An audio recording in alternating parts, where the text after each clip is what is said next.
Adwoa above version 193.5 FM kasafidie sunia busua ya mamu nyina adwoni asan amamu akwaba anwume no nsia kasebo omemu nsama hodo ayensa aka ene de baba somwe free ya main studio sa wadomi St John's ya ne St John's Grammar Senior High School no edin hwanimo abafuntinta fidie no so www.vision1fm.com ubetimi etie yen ede afa hono pepepe afei obaka ye ho ewo Facebook so a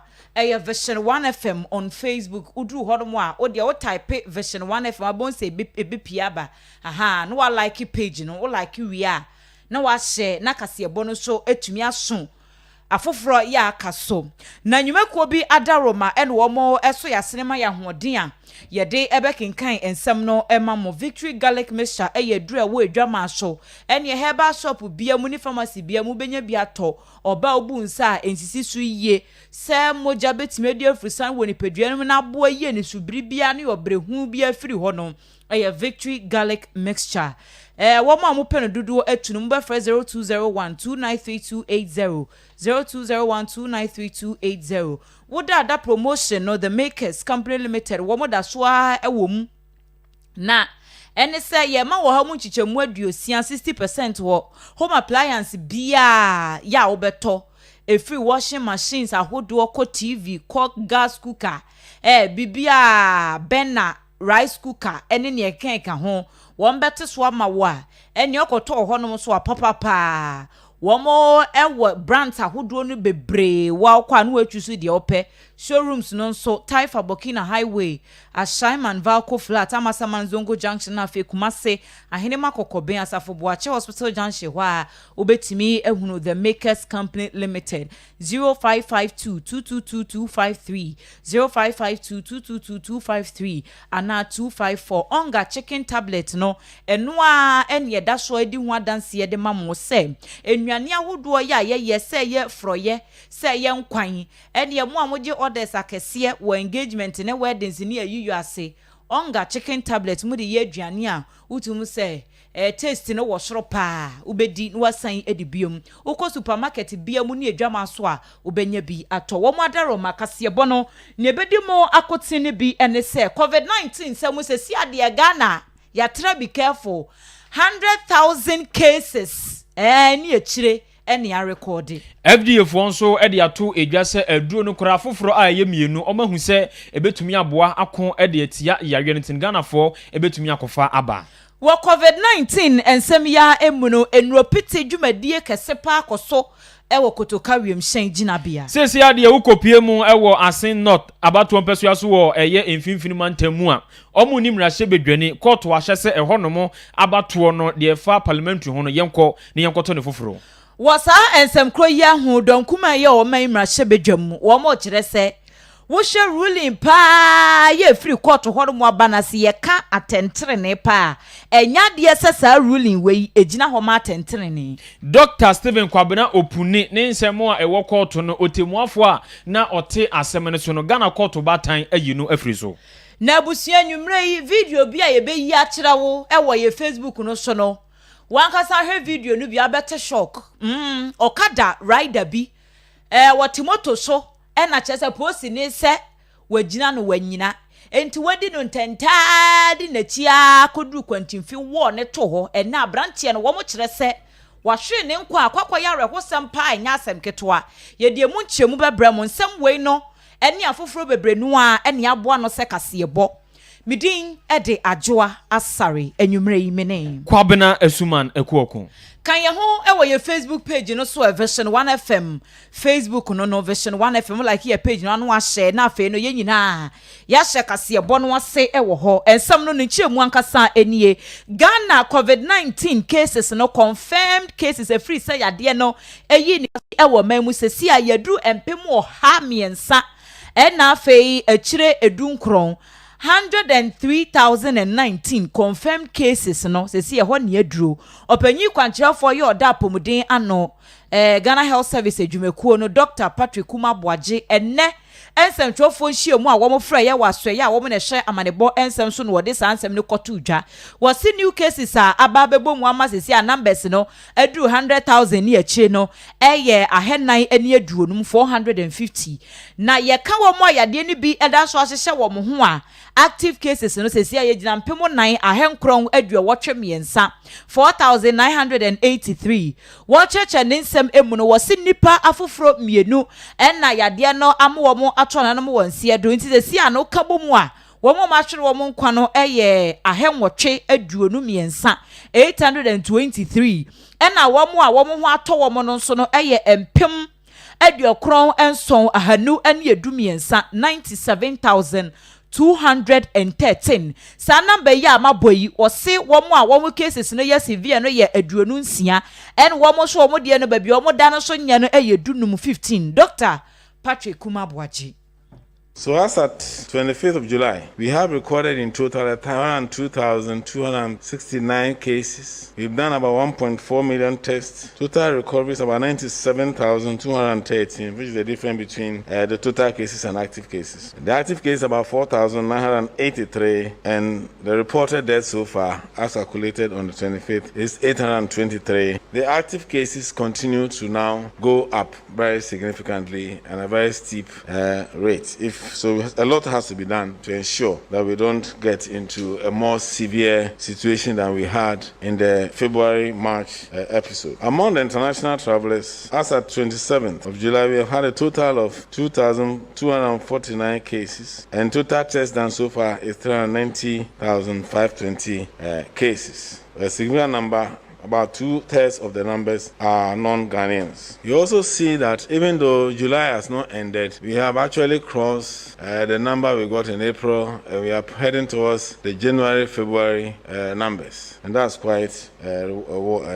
worrying. As we said, our neighboring countries have cases, and generally Europe and America is also experiencing some increasing number of cases purely because of the Delta variant. Cases on admission across the country is 248, 17 are critical, severe cases about 86 across the country, and total mild cases 143. So you can see that even though the mild to moderate still are high, we are having 17 critical cases.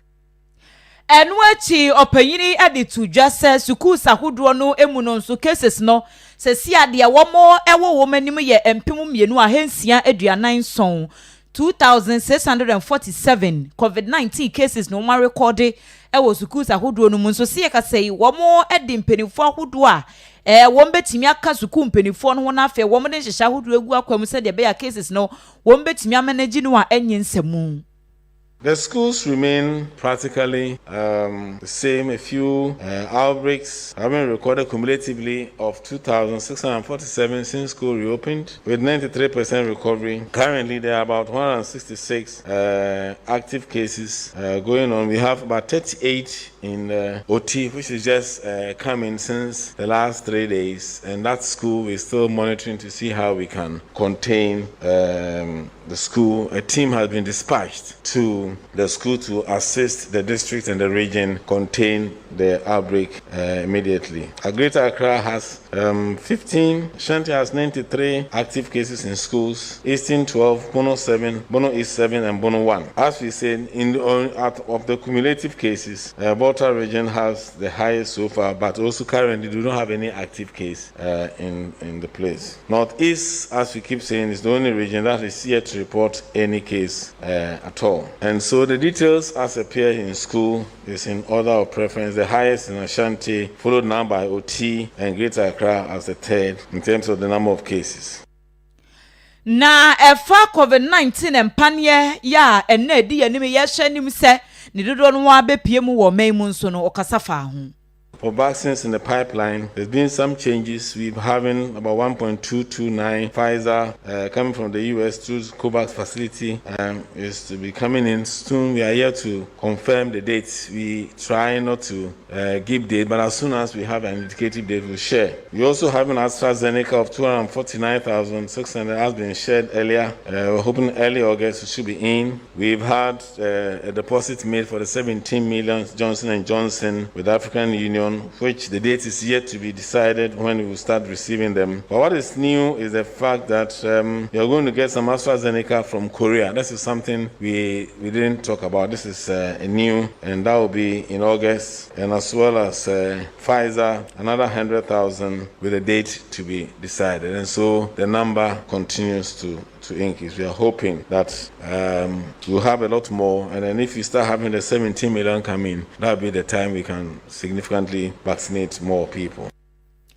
Ne krakra emuno Dr. Kuma Boaje de to dwasenia wo makekan ni nyina ho hia nso ade kase pa ya sesi agana fo esese ye hye no nso no eye se COVID-19 emra ne hye ya mpenifo de ato ho ne ye nhwe ne ebedi so ne titu any nose mask hye no. We are experiencing a third wave, a major spike that can be described as a third wave. There's a high risk that the severe third wave may have a higher, much more severe wave compared to the second if nothing is done. And this is happening because we are also still not adhering to the protocols. And we would have expected a lot more people adhering to the protocol, but we've still not seen enough. We're going to start the mask surveys to see how people respond and how it relates to the decline or otherwise of the numbers. We still have to look for more isolation centers if the surges continue. We are also non-adherence to isolation by affected persons undergoing home treatment, and that's why we are enforcing more facility isolation. And one of the key challenges we are having is the fact that our vaccination coverage is still low. Nipa yetini ni ayo pani kwanchefo a Oda Ghana Health Service ano Dr. Patrick Kuma Abuaji. Na COVID-19 insemua ena yadada so ewo na Food and Drugs Authority edi ababetu edwase sesi de COVID-19 enuro no oma ye nhwehwemu ena omanim de so ehu se foforo kra mpo ase oman yi etumi ekofa ebepiemu oman no so betumi aboa ama yakon ede etia yare COVID-19 no na wose sa aduro ya omode ebai omaje atoma hu se aduro no ebetumi aboa aba betu yare COVID-19 no ase na saa enuro mienu a Food and Drugs Authority ede tu edwase ebetumi aboa yi baakudin ede eye Moderna eye Spikevax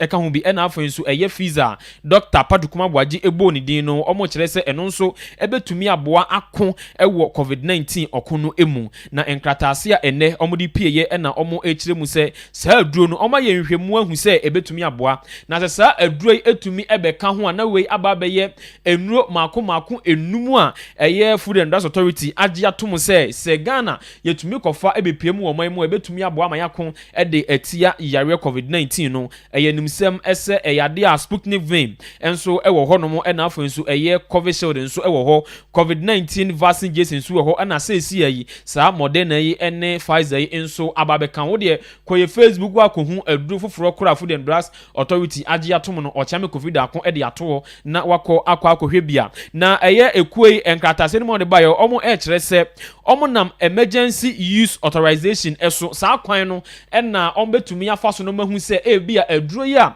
ye kwa akwaje edi abai ebetumi aboa ababebo enipa ho ban edi afri yare bia ewo mu nti omo kire se saa kwan no so na omo efa ya omo hu se saa aduro amebodin ebetumi aboa akon edi etia yare COVID-19 no na Food and Drugs Authority edi to Ghana fo nyina animu se aduro no omo ye hwehwemu na omo hu se ampa ebetumi aboa eno nti se bia oman yi eya hoboa so mo kofa bi ede bepiemu ewo oman mu a mo manfo enhyase se aduro we kurampo no mu a uti be ye oya aduro we no mu a se na be ye aduro we no mu a untumi na na ade om se da bi enya de aduro no ebe ye so mo hwehwemu ene omonim de ama omo hu se saa aduro ameba odin eye Moderna ena afenso eye Pfizer yi so mo itumi kofa ebepiemu wo oman mu na ye hyase se ye de wowo akon ede etia yare COVID-19 no a ebetumi aboa amoman yi ade ne ho ede afri yare kodia wei eho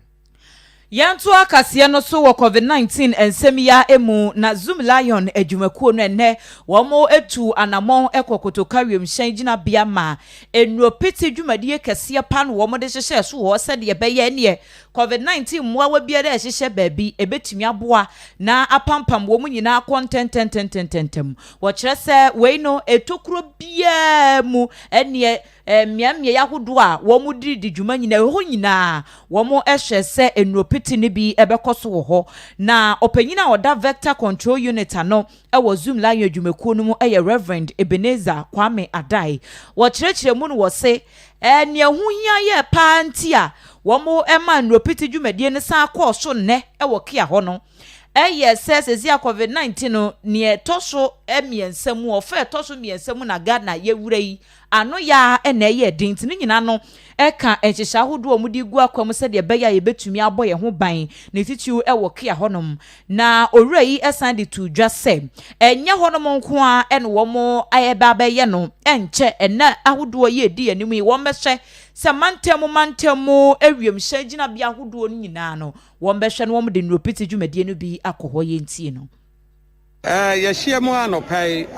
yɛde aduro bɛ petepete ehwenhyɛm bia wɔ Kutupa International Airport. That aduro yɛ petepete no wɔ airport ha yɛyɛ no wɔ regional airport ne nyinaa. Deɛ nti ni sɛ yadeɛ bɔne obi nim baabi ɛbaa asi a abɛdane abɛhyɛ yɛ kɔn wɔ Ghana ne wiase afa na nyinaa. Saa yadeɛ mmoawa ketenkete no ba yɛntimi fa yɛni enhu wɔn. Na saa yadeɛ no nso no mmoawa no sɛ wonya aduro a ano din ne timi wo mo enu ne betimi ade abre wo ma se wo de aduro no gu wo mo so aprekope na adwodwo wo ma no ema wo mo ntimi nya ho se de na tie no na yehwe no yade no de edi kan ba so miensan so yede aba na yehwe mu pa yade no esi wa ma no ne ene ba ha enti na de se so yenso ye bo ye ho ba enu nti na Ghana ban ene Zoom Lion aka bomu se bra no biara no ye be hia wa ha na ya bo aduro no ewo baabi afana ni nyina ewo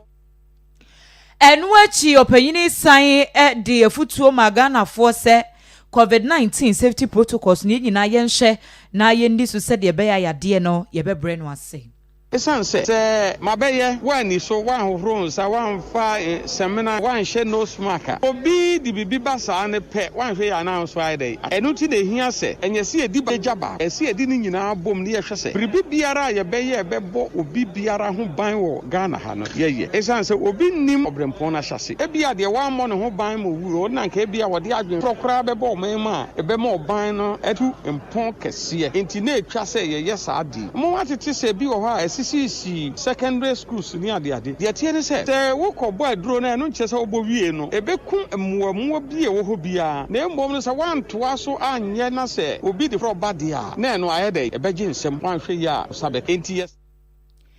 Wei opanyina wada Vector Control Unit ano ewo Zoom Lion Ghana Limited Reverend Ebenezer Kwame Adai. Yemfree COVID-19 insemu na yemfa yani enkyere emfimfini mantemu na eye asin not eye abatoɔ empesu aso ewo honom na sesi ade ababeto edwa se ene mrahye bedwani enim patem ho mrahye bedwani ne ho nyina ne se emfie mpemiru ne aduonu yeto abawie ye yade a ye mrahye bedwani ewo honom nanso sesi ya no eyade a Cape Coast High Court ede ato edwa se mrahye bedwani ne ho no abatoɔ na yeto ye nenema bi anko yie eno ntino watu no afiri akonwa no so se yenko na yenkwankoto abano efoforo na ne nyina ene se abra asem no ekɔɔso wɔ court ho no otemuafo a ɔtena edwam Justice Kwasi Buache ede to edwa se ohwe a owura ne din ede eye Jo Jachi Kwesin ɔno ne gina ye sanka yento ne so aba odi nkunim kurampo wɔ mfiempimienu ene aduonu abatoɔ no wɔ NDC amanyoko no edin mu nanso yeto aba ne wie no mo hu se papa yi ne nkrata ekita no ase okita amamienu enkrata okita Ghana de ana Canada de enso eka ho na yeto aba ne wie ye no na opanin bi a ono ewo asimbreku ne din ede Michael Ankoma nifa yeto aba wie ya yebo owura yi din se ono na edi nkunim apɛ ano se owura yi minimum no eya de a owo eye amamienu krata owo Ghana de na osan so ekita Canada de no ntinu ono de esan se oye oman bapanti no enya de a obeti ase se owura no saa emra we omuso na yema no enkotena mra hye bedwam ho no nhye emra ensan fama timamufo na yeni so eno nti ode asem yi ekopie mu ewo Cape Coast High Court eni asem no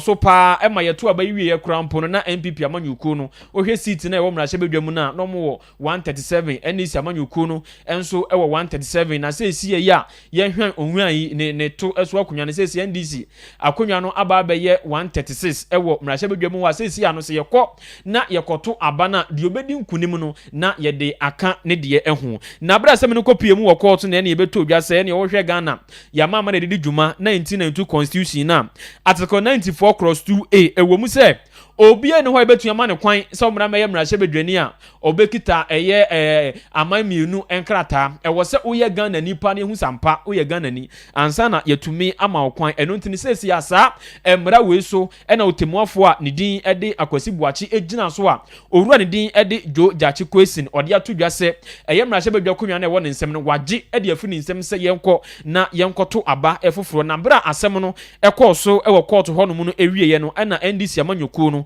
opani ba akọ ne din ede Alex Ebefi ede tudwa se ne rule ni ko ye ne de wadi ehwo ya opa.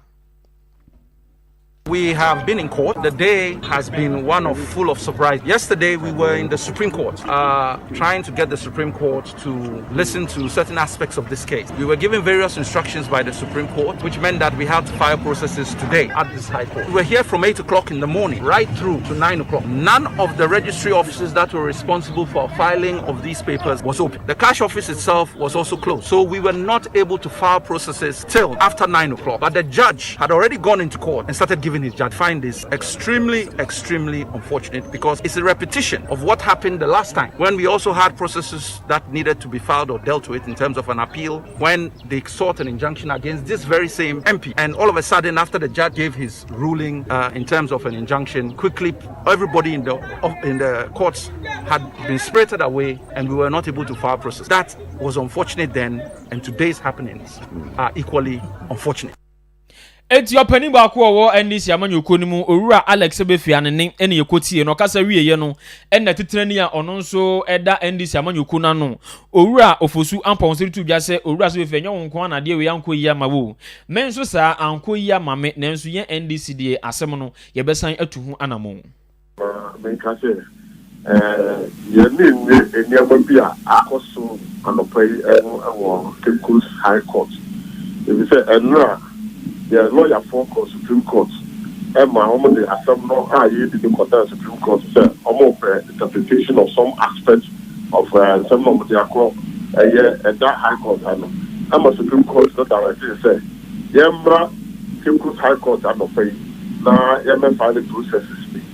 Yeah, lawyer for the grant, how much better or 93 crime. Every two Cape Coast free, no one share was say, register to give my lawyers no. Filing motions now, ever, you buy no, to registry office, cashier office, to register the cashier for numbers now, do. Yeah. Because you don't grow now, you don't access to the registry. You better not judge, about controversy, 130 or the judgment, your lawyer for, and would be part of the representative, the court for them. Judge not start to say all man judgment. Because 9:30 and Sana, registry office at the time, Judge Nankasa, Antatia, who pronounced the judgment on the case. Yet did he say, attention, be Abba, because at least there was an opportunity for us to exercise directives now, Supreme Court, the Amayano. Not at least the filing motions. But there's a few what to be a rule on the matter. I want my cry. No, you're not going to your court. I'm on no program because we'll be there. Now, judge, no, Asatia, already the judgment. That is our first misgivings about. Owura Samuel Fosu ampofo eye titinani ema NDC amanyoku no na eno achi na MPP amanyoku no nso omo legal team member baako eye Henry na naboachi aka Nanabi ono se tu dwa se ohwe saa sobuo yi a NDC amanyoku no ede bo eye court no a enyina so bia eni ho a ewo saa asem ni mu emotional wo filing to my court in Canada. Emotional wo filing. I said you didn't bo so me abenso. E jomo ne ye yo mo ye nya o mo so mo dile asem. Asemi ene da hoyi. Court say a year of a new police. Wa ebra ordinance share krata say opese mo dira say MP. Na o Canada ni. Esa e dan. E you know, a year about to be you know. Court say e mara kwanso wo twem. Na court nso anta sha commission say onko onsan konko by election o bi. Say openi crazy no. O say kanta. Say also ye MP number kwanso. Owura Harry na Nabuache MPP amanyoko no omo legal team member na eno achi na ansa kora na sa asemu ekrampo eba abekoso no na mrahye badwane a ogina ho ema MPP amanyoko no wo Asin Central Owura Kennedy Ejapon wadi kan kora ahye nkom deda ese Owura ne din ede jo jachiko esin yenya dia ase yeto aba ne krampo na so di nkunim ewo Asin no fo no mu a obetumi atena mrahye badwam hwache ozehwe na wo hwan na enim se omanya wo ukita amamienu nkrata wo Ghana de na wo san kita Canada de enu ntino Owura Kennedy Japan krampo ehye saa enkom no eto ho na wo de yenkonkotie ebra na opening Kennedy Japan na oka saa asem no yamponto kwa oyo asininti ena mashe da kata emraso sa baso be patapawa ha emra be yeduma pepe opa mani wini so be parliament 2 months ago. You know, because wallahi, for Canadian passport, I have checked, I have all the documents. I just still, Canadian. We are Canadian, have a contest. Eti ene ayeko ekoti eye Owura Kennedy Japan abra na o kan say your friend is saying Owura yi say your friend no atana mrahye bedwam atwesan say okita eye amamienu nkrata no ode ekọ Vision 1 FM ye Facebook page wo oba akohu ononyamfo Kennedy Japan abra na okita ne microphone na ogina ho a okasa ensem se ne na nani abre se so Owura ne beye patapa wa ha pa de a okaze kura 2 months kurampo oni nenso aso onyame ne boa no ema no eche kakra eno ntino kọ Vision 1 FM ye Facebook a wo de kọ ho no musesi a wo bekọ akọ akohu se Owura Kennedy Japan ejina ho no mu a ode ensem no etu edwa na eno achi ena se ukopie mu nso ewo eye Asin no fo ho no mu anso a eye MPP amanyoko no na opani ba kọ ho no ma ne din ede Richard Tachi ede ato edwa se wo hwe se ne asem no yebu ye na eyade a etia mra pa eno ntino ewo se CID4 enso eba asem ne besom esanse sa yade a ukita eye abodi krata mienu o Ghana de na ukita Canada de na se bia unimpa no asenya fachire se yento aba mawa eyade a eye criminal enu ntino CID4 enhwehwem na se yehwem na se etumi edimu a yemfa no nkoto afiase somebody basa kwa nani ena petitioner Owura Makankwanifa Alkana Kiko High Court na only the civil aspect metin na muso mokwa PI Adam anamana uchino utioma nambra no ye Canada yin no ye Ghana yin no ka fill forms a obi send there o allegiance to any other country okay na agenda it means that he swore on oath there on allegiance to Canada waban allegiance to Canada on so your man nambra mo utia o man nambra and the police for when you should no one initiate criminal prosecution against him na maye or require that maye na police for no o man o ma update kakra chede also grow you should ma acha ka Canadian embassy na amdana was the nyeme bi chu twa wan kakra nto go through Ministry of Foreign Affairs na so they are on it. Churchofo penny edema MPP amanyoko ne nkrabata ewo mfimfini mantemo Owura Richard Tachi nene ene ekotie. And some ya na chese o ba chese kende no prophecy come true and say o nkom eyenkom o hye oyenkom ebusu beto aso sansem kro no wamu ene edaso ejina na wo mu kọ no ene ho nsam we ba chire na donkuma no se we de wo mu nkom anu ntum ti wo mu friends emtwofo enhia mu Idrisu ene minority leader what say wo he sa ruling no pa e free Cape Coast High Court ba ye no a enya de agina ho ma tenten ne wo kwan bia eso wo se asese no nkofo bi pese wo mo de court no ase wo mo use court no wo mo ade atiatia amanfo efa ahodie so na afa so se yakase bia balance of power no korapo no wo mo pese wo mo de court kuro ya atiatia sa ade ne nyina eso enya de a eye kora so wo mo samanyoko NDC de wo mo empusu wo mo hye obibetie enka wo mo court kura na ka wo mo singlet enti no ensama hodo afiri ho no mo so ba wo se sa kwan no a enam so enne ensam no court no awuli no wo mo nam sa court kwan kro no amra kwan kro no aso ebesesa ne ma yentie no. On some developments from the Cape Coast High Court which seeks to suggest a possible by-election in the Asin North constituency and the potential of our colleague, the Honorable Kwabena Gachi, being denied his legitimate role as the elected representative of the Asare North constituency, which election he won outright as a citizen born and bred in that community, but for some time had to sojourn in Canada. He subsequently, as I understand, renounced his citizenship, expressed so far back 2019, got his certificate at least before the elections.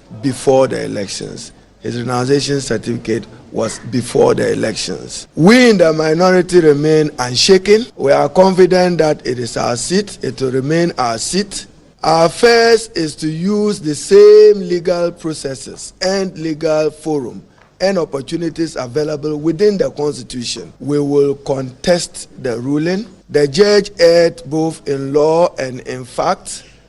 It's a travesty of justice. But what is worrying? We don't want to believe. Wei aye dom kuma no ba no deni onunyamfo Haruna Idrisu enu achi ena dom kese so frɛ wo mo ensemtwofo hia mu wo fa ene wo mo kyese wei onyankopo wankasa wo tesoro ena san wo muti wo se nyame pa na san wo muti sansa ahyase no an wo mo ka se joja che question saa de no wo ye no ne to be pa ne to be fa nkofo so wo na bibifo de mo de se ya na se ya ena se ya ene wo se nyame ama bibia de di pefe sampampa asamwa wo mo eka ye no saa pepepe ene tie Frank and not Dombre eye majority chief whip. I respect the minority leader, but for him to say that rubbing in government influence and the likes is totally flawed and should be rejected ab initio. We think that if you look at the provisions in our law, the pieces of legislation as well applied, Article 94(2), Section 92 of the Representation Act, and then the Canadian Citizen Act, all put together, were the anchor of the ruling from the court. Now, be it as it may, any law-abiding citizen, when there is a court ruling and you don't agree in law, you need to file a review or go for an appeal. Don't bring in the executive. We have built our country to the extent that we need to respect separation of powers, because the honorable minority leader is part of the legislative arm of government, and the court is part of the judiciary. So if there is a court ruling and you don't agree, you go and appeal. You don't organize a press conference on the spur of the moment and start throwing jabs at the executives. I think they are getting confused. Entino enono wei aye majority chief whip onunyamfo Frank Anodompre ene ye court nsemwa ene ye gusua ewuomuo na yenko eye Accra High Court we eye kane Koko board pani eye Dr. Stephen Kwabena opuni ne nsemwa ekopie mu ewo court se abra no ye pani wo ho keta ahye ne proye bi ekoso e ma ne bo aban yi eka no emfie nan ni asem no eda so a ewo court ye ni wieye ne otemuafo a na ote asem no so eye Justice Clemens eye honanuga no eye ade a Supreme Court ahye se owura no onfiri asem no so krampo enti yetu owura no e de nafiri asem no so asesi ano Supreme Court hwese ebi otemuafo foforo e no mde no ebeko akwakotena asem no eso na asem we nyina eba ya na abra asem no ekoso ewo eye High Court honom no ade a lawyer fo mu gina no matwitwa ede age eye owura opuni ede tudwa se omohwe sene otemuafo yi oye ne niam bia ase eni enhyeda enkoyi omohu ni yie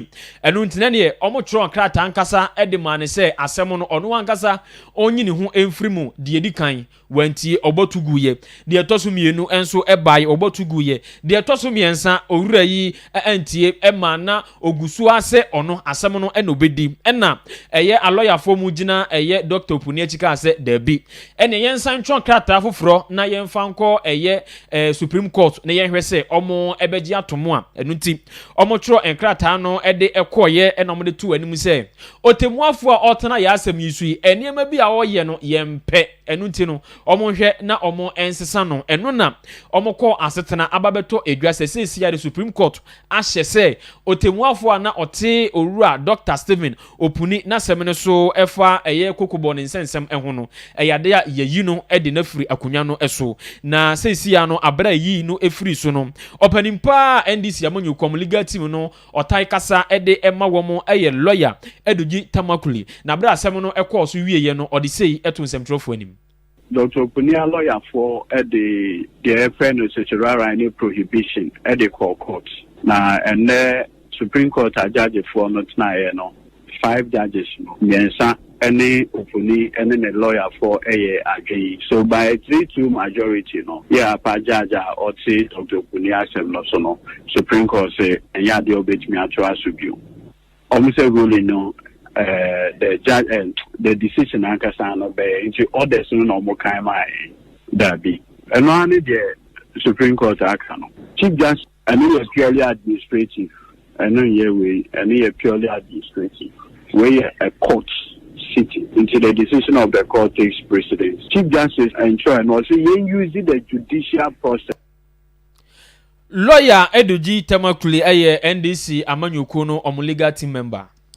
Yemfri honom ne yemfi ani chemo ewo ensem foforo mu na abusua sa asemi a yeduru so age wo kan ye ho ewo Facebook ansa na wo benya ho ntiase kese pa video no ye de ato honom a enya asem ketoa ye nuru 10k amento aso nti me twem monko eye version 1 FM on Facebook version 1 FM asem we die ehu se etiefo anko hwe video ni bia ebi on badwen se agro bi na yedi anase entro bi na yetwa esi numbers na ekoso me se ye nuru 10k o de me se obi anko Facebook no nko hwe sa video ni bi Adwoa na ni nyina ene se abrantie bi ya wo kire se wokoto moto fidie titafo yi ebi koye Facebook page no so na wokoto moto no ewo car price ya wode nani achiremu ewo ensewo mpoku ase amasaman kwan yi eso wode moto no ekọ agen kotoku na wose wodru ekwa so baabi enna aprosifo eye achimota new plan police patrol for no wo mo egina no se abrantie no wonyina wan stope en wodi mirika en wodi moto no hwem en wodi twamu na wotwamu no ena prosifo mienu wo mo so tena moto so every new plan hono ne chese wo mo sha ase wo mu di abrantie no achi wo mu di abrantie achi di nachi a en wodi bedru musum potem hanom eye Taifa Junction kwan yi eso wo bedru ho na wo mo kire se wo bedru ho na dansefuo binom aversion wan kase e ne wo mo twetwe nkomo na e kire nsem ni mu saa o wo se wo mo hunu ya se posini no awa brantie no free moto no so atoka kwan nim main road ni so o wa wono me se koye Facebook page ne so version 1 FM wo be hunu se amanfo ani abra brantie ne da ho a prosini ne so wo di se nyamra nsem no wono so agina ho dendenden de anya asem keto akora sa amanfo poti ni ti ho se ya amanfo Adwoa aso omo police ni hwe se he nipa ne da ho no wa hwe police ni o hwe police ni o ye kwa police ni ko ye foforo young gentleman oye foforo young man esan wahun enti abusia mese kan ye ho omo hwe nso agu police ni hwe omo hwe nso agu ni so omo hwe asam ne die asam no akwakọ yare ho esi abrantie ne da ho no a ase wonkeka ne ho Adwoa hwe se osina okoto moto ne monkra wo okoto emu no wode kwa agen kotoku enti prosini no wo mo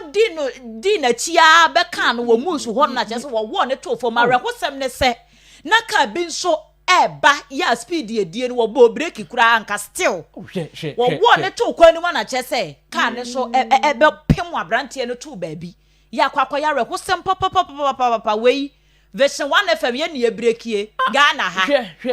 ye nipa ne da ho no enti no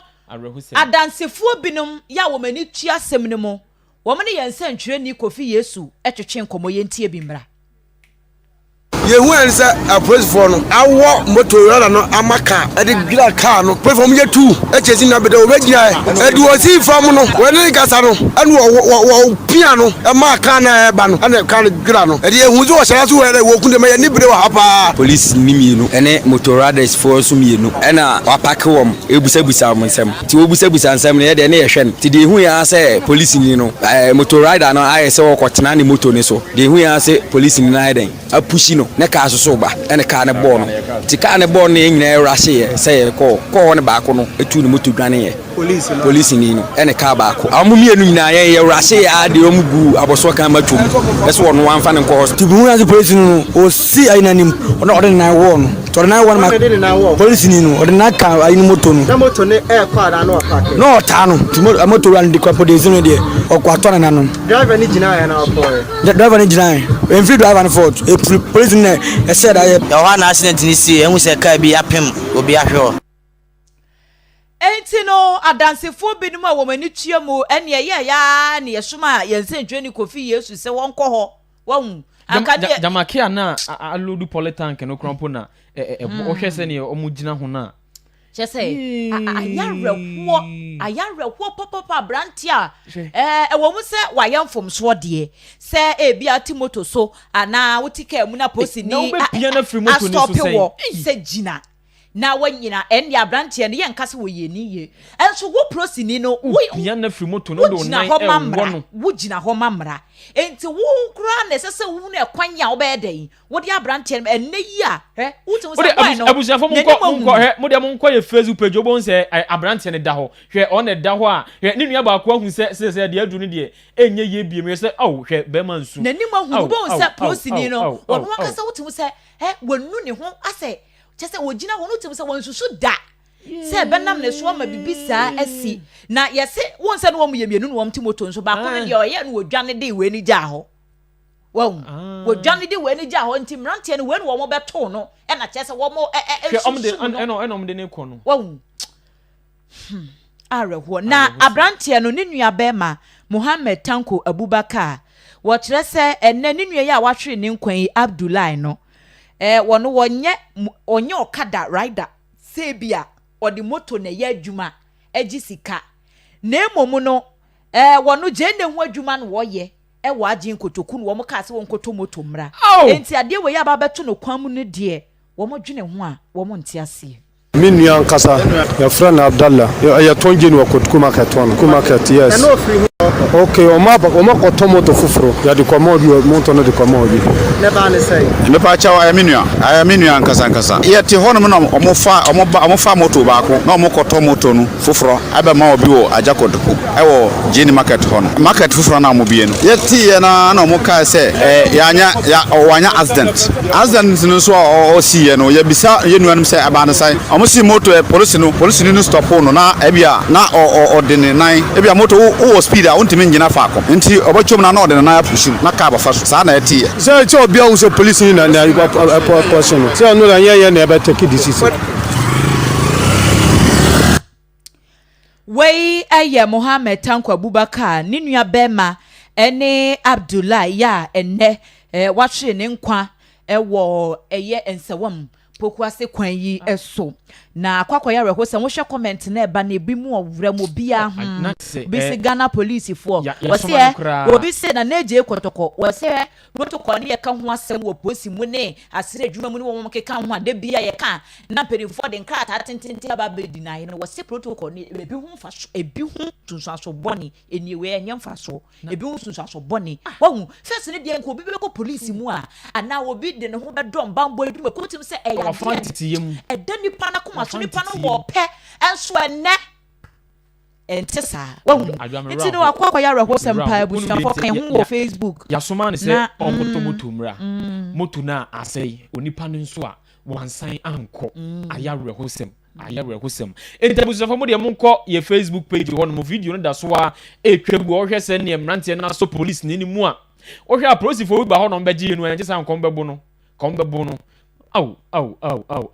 Abusuafo yento akasebo no so na eguso ewa prosifo ensensem emu na abeto dwase Adwoa fo ebi wo ho a omo nam eya kwantempon so a enne nya de omo to omo boda americano 180 120 eno ne so omo kosa nti se BBC krompo na se yesi omo ntia brek omo ntumi ntia brek omo suru se ebetumi duom akwa na kyese ode ka abonipa na se wampira na wakunu ya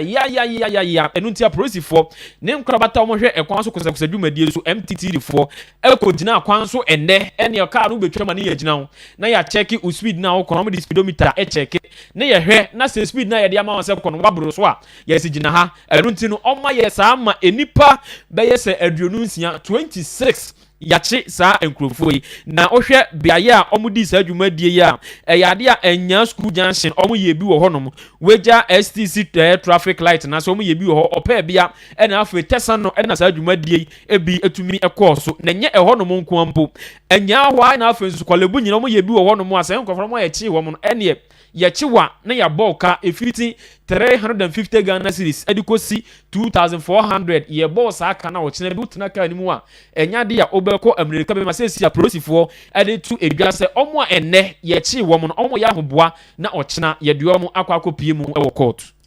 wo ensanfofro emunu University Teachers Association of Ghana UTAG for wo mo abontinani se efri nyame ya domu a August ndi to so mienu wo mo betie tua se abanya nhye na condition of services ahodo bi a wo mo nyina ne aban no kọ enkonyasie gi tu mu afimpinu ni edumienu no mu aban ye na adwene so wo besesa bibi wo mu na se ne wo mu yefrim no wo amfa meka ho a ene wo betie tua pa wo mo nkwa adwuma wo mo friends am twofo hia mu ewo enkan hanamo ene national president ema UTAG eye Professor Charles Mafo wo kire se wo mo ankasa sa kire no kra no wo mo sesi a uko universities ahodo no etutu ni aban de no academic calendar wo mo de adwuma kra no wo mo kra wo mo hoso wo enti no wo san ade covid ba e kra ni ma bebra sesa enti adesua no akasa no entu so enye so pa o hawa ahodo bebre no a wo sector ni mu a wo mu ehunu enti se wo san ede wo mo conditions of services bi eni ade bi ba kan wa na se wo mo adwuma kura ye den ede amom wo se eni titu pa ene ne wo mo friend no basic plus market premium sa market premium no eye akatua foforo ya na aban de ka wo mo akatua ho uyi se bi abosomi aso na yetua wakatua se checheni no wo mo sa wo market premiums ahodo bia na wo mu tua mo na kane no na ejina $2,084 wo de ba Ghana cedis mu a 11,940 Ghana cedis na chese 12,000 Ghana cedis an esa ban se chese wo teso ba 5,000 eno no wo mo so wo mo ntiase enti no aban entutu na namo eyeye enti no